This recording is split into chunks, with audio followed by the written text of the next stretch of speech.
Hi everyone, Crista Cowan here with another episode of The Barefoot Genealogist. Today we are talking about AncestryDNA and making those cousin connections. We're going to cover just some basics about making sure that you've got your account set up correctly, how to use some of the filters, and then just some of the tools and tips and tricks that I use to make some of those connections, to reach out to others, and to make sure that we're all on the same page as far as our AncestryDNA connections go. So let's go ahead and dive in. Let's start with just a couple of basic first things first here. First of all, if you have a tree, you need to attach it to your DNA test, and you need to attach it to the person in your tree who actually took the test. This seems to be something that is confusing to some people, and that's fine. I just want to make sure that we clear that up. So if you have a tree online, you should be able to just go directly into whatever DNA test you have. So here's mine, for example. I can click on that little gear icon. Let me just show that again, this little gear icon right here. And I have a way then to attach that or link it to my tree online. Now, there are a couple of challenges that we're seeing with that I just want to make sure I address. First of all, you can only attach a DNA test to one tree. That means that if you have created separate trees for your parents or separate trees for your grandparents and you took a DNA test, you're going to have to select which tree you want to attach it to, and you're only going to get half or a quarter of the results that you would get otherwise. The alternative is to create a tree or merge your trees so that you have one tree, or create what some people are calling a DNA tree, where you just export the basic information about 10 generations of your ancestors and attach your DNA to that particular tree. There's a lot of different ways to do that. You do need software in order to merge or extract data from a tree. So if your tree is just online, you will need to get some kind of a desktop Family Tree Maker type software, or use Family Tree Maker. But if you have a tree, attach it to your DNA test. That's going to give you the most benefit. It's going to let the automated systems on Ancestry.com do the most work for you. And it's going to work best for you and for all those matches that you have. Okay, that's the first thing. The second thing is, once you get your DNA results back, make sure you use the filters that are already available to you. Now, Ancestry.com is working on some other tools and things available, but use what's already available to you so that when the new stuff comes online, you've already done some of that foundational work. So you're going to want to filter your cousin hints or your cousin hits, matches by hints, and then come up with a system for recording how they're matched to you. I'll show you one of mine. I'll show you a couple of other examples. So here's what I mean by that. When you are, let's go into my dad's test here. When you are in your matches, okay, you have filters here on the top. Filter your matches by hint, and what that's going to do is it's just going to create this subset or this smaller list of matches where everybody has a shared ancestor hint. So of course, me and my grandmother, right, both show up as matches to my father, parent-child matches. That's good. My dad has some third cousin matches. He has lots of fourth cousin matches. And then if I scroll all the way down here, he also has some distant cousin matches, all who have this little shared ancestor hint showing up, okay? And so what you're going to want to do is you're going to want to go through those one at a time, see what the hint is, check the trees, make sure that the information is accurate, and then have some kind of a system for recording how they're matched to you. So here is how I do this, okay? When you are viewing a match, you're going to see the shared ancestor hint, and it's going to show you from the person who took the test up to these common ancestors and then down to the other person who took the test.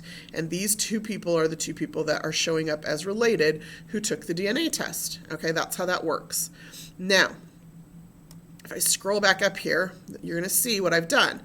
In this notes field, and every match has a notes field, Okay. I have made a note that the common ancestors are Jesse Woodsbury and Armelia Shanks, and that the actual relationship is fourth cousins. If you come back down here, remember, it tells you that the actual relationship of this person to this person is fourth cousin.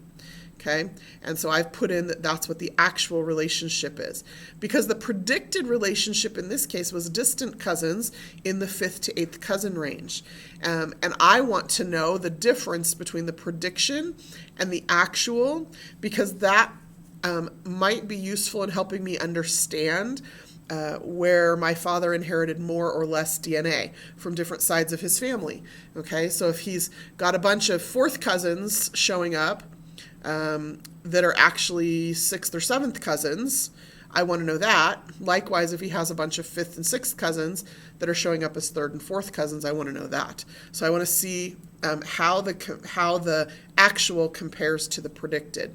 And so I just make a note of those two things, and then I save that note. And then I also star this match.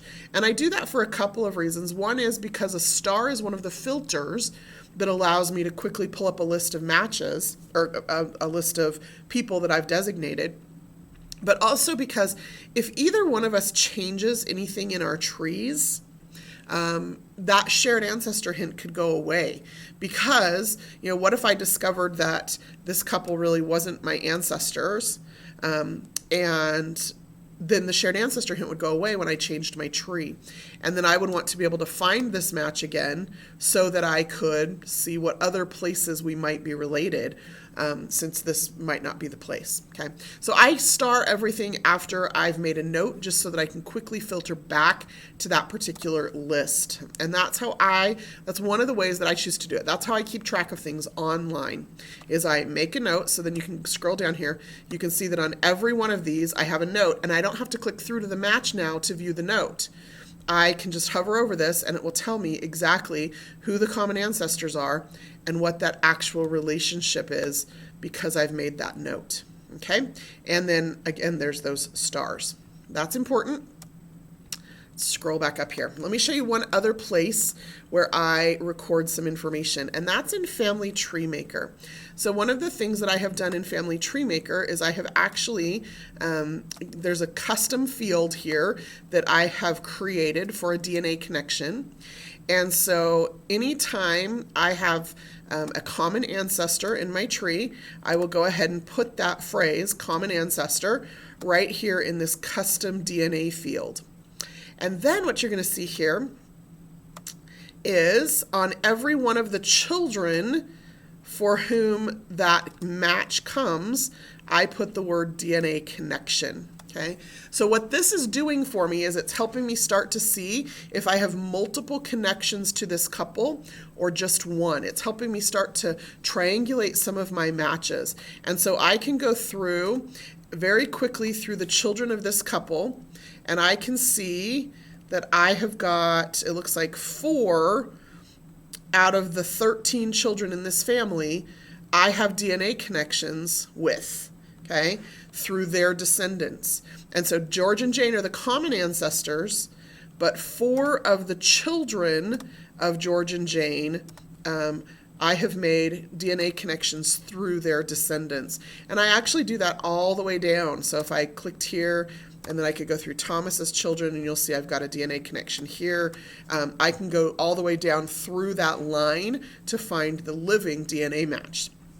So that's how I choose to keep track of it in Family Tree Maker. And I do it that way for a couple of reasons. One is, like I said, because I want to be able to see in a family, am I only related to people in my own line? Am I related to people in just one other line? Or in this case, am I related to people across multiple lines? Because that strengthens the reality or the truth about that DNA connection.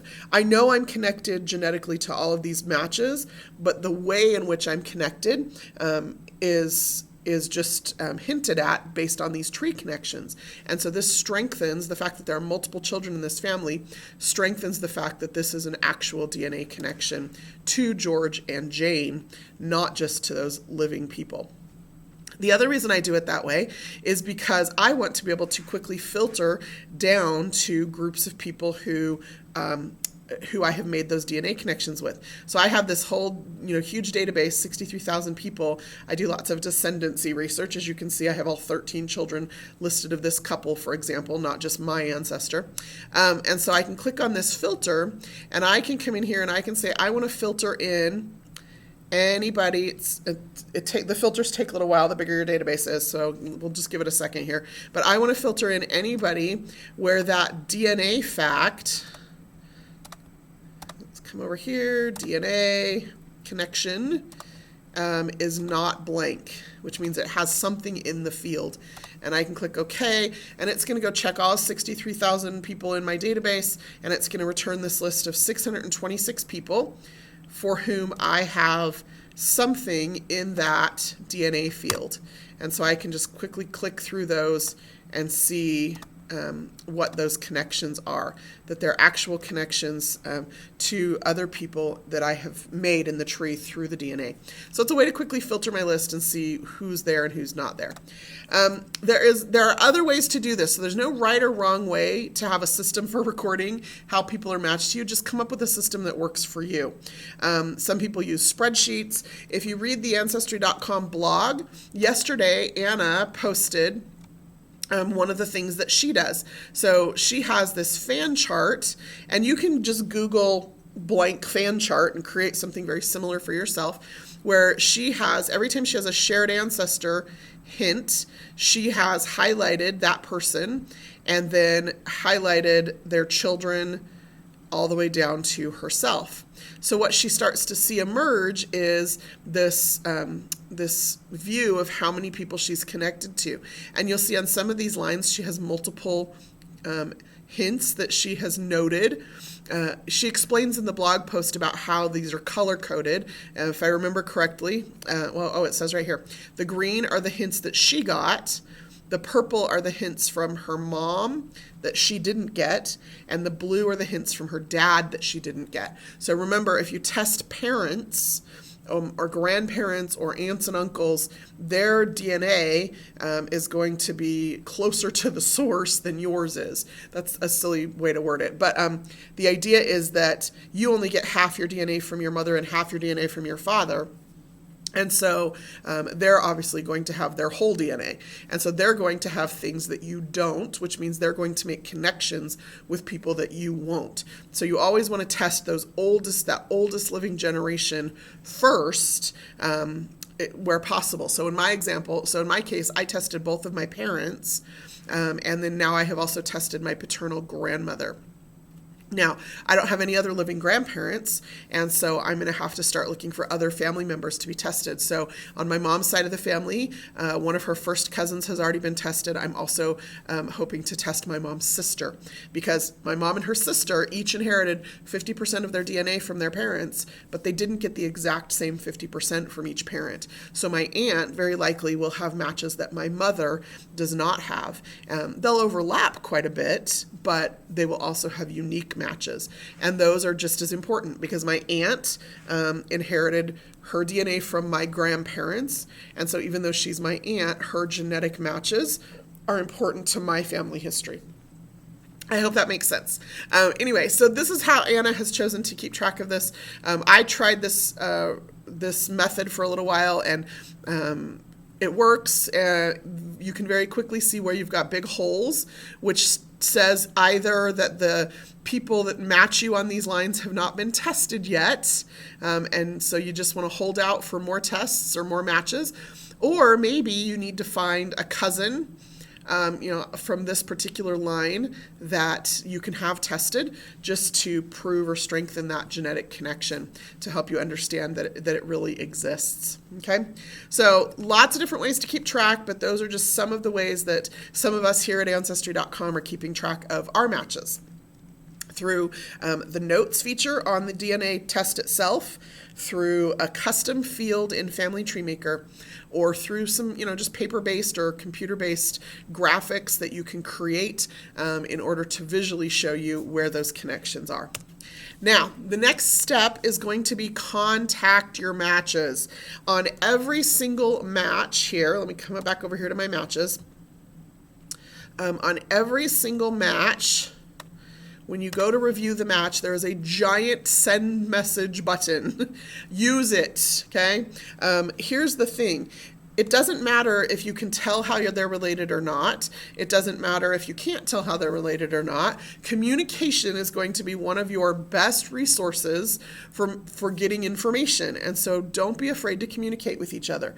Now, I'm going to put a plug out for those of you who have private trees.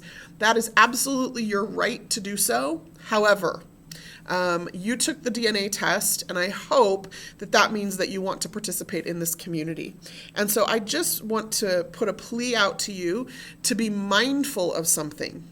When you click through and say, see all hints, okay, you can go through and look at anybody who has a public tree just like any of the rest of us. But your tree is not going to be viewable, which is fine because it's private, right? As a matter of fact, and you have matches like this too, you're going to see that there's a hint, but it's locked, okay? And so I would hope that anybody is reaching out to other people and saying, hey, I see we have a shared ancestor hint.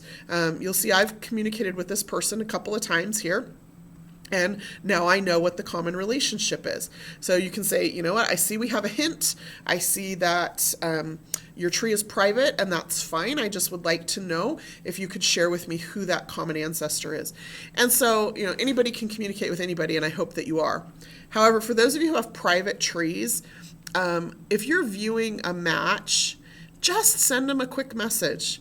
Because then they don't have to try to find you. You're the one being proactive. And so here's just an example of a message that you could send that might help ease things along. Okay, so for example, hi cousin, according to AncestryDNA, we are likely third cousins.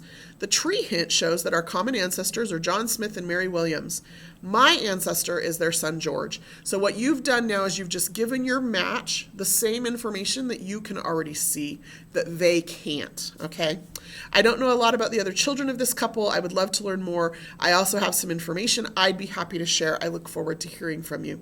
So nobody's asking you to make your tree public. Nobody's asking you to even invite these other people that you don't know to your tree. But we are asking you to share information with each other. Be willing to share that, particularly when there is a shared ancestor hint. Be willing to share that information with your match because you have that information and they do not have access to that. And so we would hope that you would be willing to share that with each other. So, send messages to each other, especially those of you with private trees. Be willing to just reach out and say, hey, here's how we're related because you can see it and they can't see it, okay? Now let's talk a little bit about working with your matches.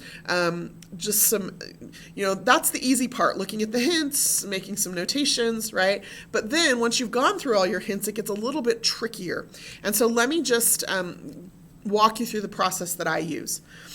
First of all, what you're going to do is you're going to take all those known matches. Okay, so remember I have in my tree, let's come back here, I have all of these people with this common ancestor, right? That's the phrase or the wording that I've put there. So I can go through each of my common ancestors. So in this case, it's a Cowan. And I'm going to come back over here to my matches.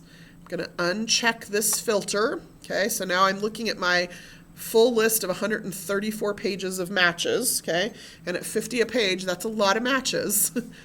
I am going to then search my matches. So you're going to see this little additional filter here. Click on that. It's going to give you an option to enter a surname. And so I'm going to go ahead and enter the surname of Cowan and click search. That's going to go through all 134 pages of my matches, and it's going to show me anybody who has the surname Cowan in their tree, in their ancestry, in about 10 generations of their ancestry. Okay, so you can see I can scroll through this list, and you're going to notice that not everybody has a shared ancestor hint. Some people do, but some people don't. Okay, but all of these people have Cowans in their tree. And so now I know that I've got a group of people who likely have a similar surname in their tree, and I need to go investigate that particular surname because I know I'm related to the Cowans, right? Remember, I had 4 of their children through my hints that I've connected with. So I know that I've got that genetic connection. So who else is showing up as connected to that particular family? Okay, so if I scroll back up here, you'll see I've actually been able to make connections with several of these particular people, okay? And when I can't, okay, so here's an example. So this is a fourth cousin. She comes up when I do a Cowan match. I review the match. I looked at her Cowans, and it's not an immediate or an apparent match. And so I just made a note to myself so that I don't have to keep reviewing that match over and over again. I also she has other surnames in her tree, but I didn't look at those because right now, all I'm looking for is Cowans. And so I just made a note that she's not an immediate match on the Cowan line, but she has Scottish and North Carolina families in her ancestry, and that are Cowans, and maybe there's some further investigation that can be done when I know more about that family, and maybe I need to send her a message and see if she knows more that's just not in her tree or whatever the circumstance might be, okay? So I just make notes to myself as I review each of these matches so that I know that I've reviewed that particular match for this particular surname, okay? Now, when I do find a match, so here's an example. This person only had 82 people in her tree, but she comes up with the Cowan surname as a match, and I was able to find that the common ancestors, again, are that George Cowan and Jane Conn, and that the actual relationship to this person is fourth cousins. And then, of course, I make a star on it so that I can filter directly to that list when I need to. So no shared ancestor hint, really small tree, and it's a really low confidence match. As far as like it's distant and it could, but it actually turns out that she's a fourth cousin in that particular family. So what I'm doing is I'm starting to collect people who are part of this family. And you can do that with any surname in your tree. So I could come in here and I could do it for Mulliner. And that name's a little bit more rare, so you're going to see only a few matches here. Okay, again, I have a locked tree with a shared ancestor hint. I have several other trees with shared ancestor hints, but I come down here and I have a couple of trees with no shared ancestor hint, and yet I was able to look at their tree, determine who the common ancestors are, and what the actual relationship is. Made a note of that, start it, okay? So what you're doing is you're starting to create what we call these clusters of people by family, okay? And you just use that surname search filter in order to do that. Let's get back over here.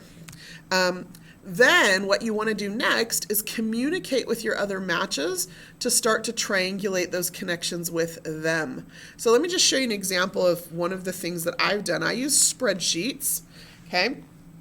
And I'm going to see if I can make this a little bit bigger for you so that you can see it a little better. Let's bump it up to 125 here.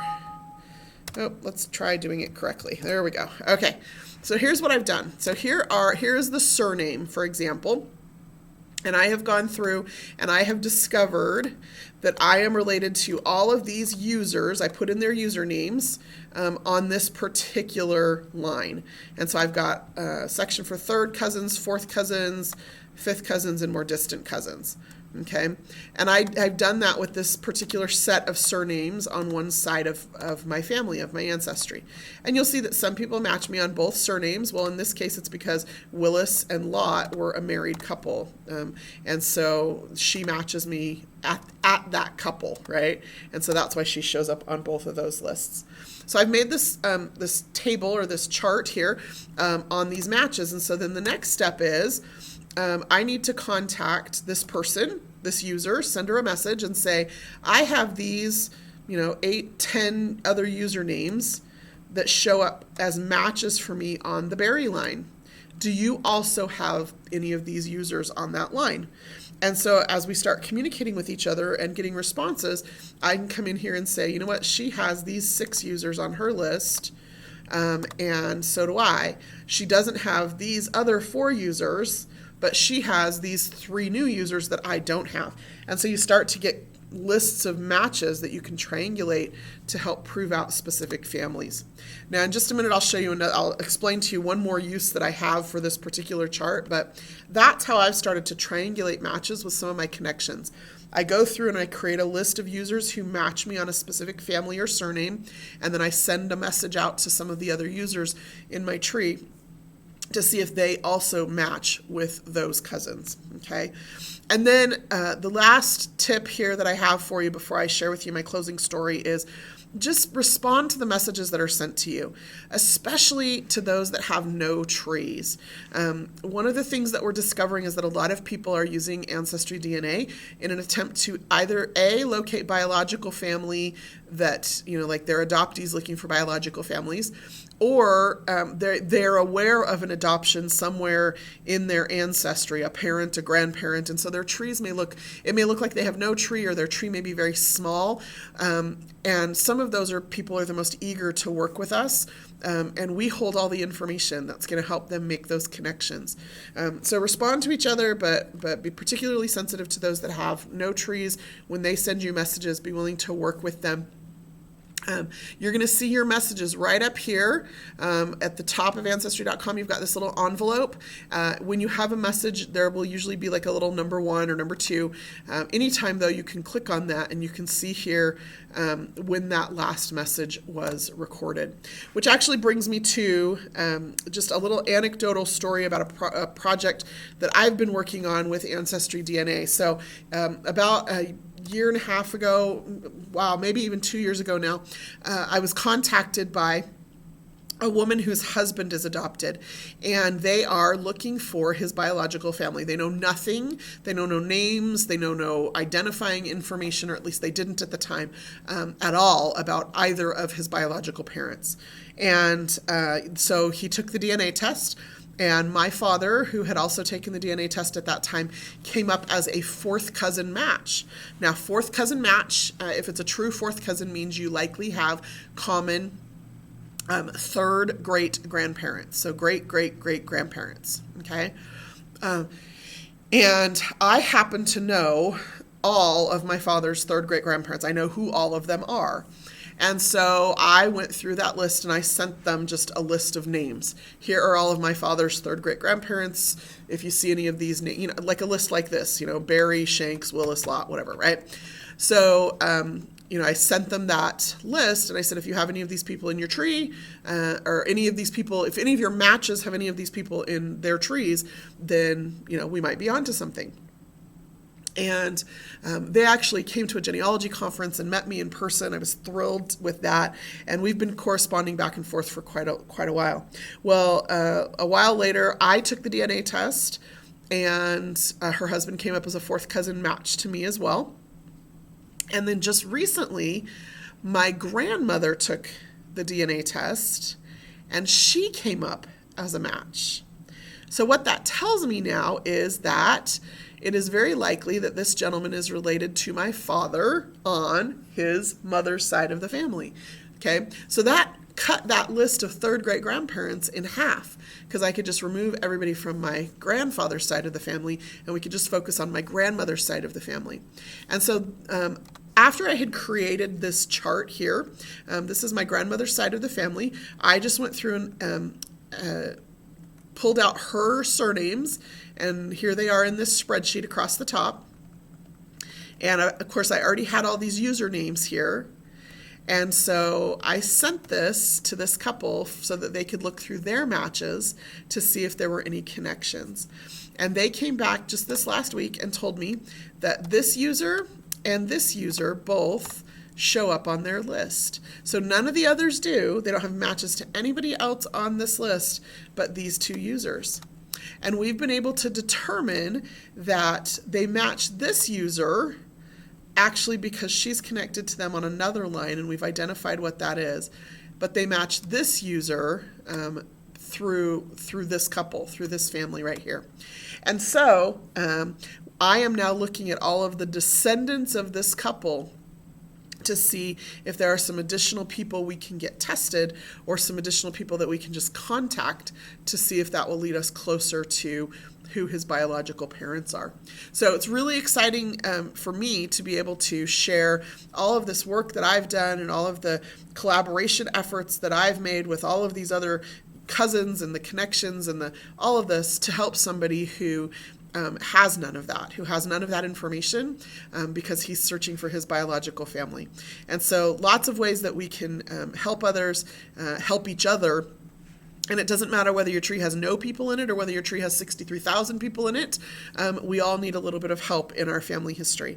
And so hopefully you'll be willing to help each other out a little bit more fully. Talk to each other, communicate with each other. That's my big message today. If you remember nothing else from our time together, I hope you'll remember to communicate with each other, because that's going to give you the most success in working with your matches.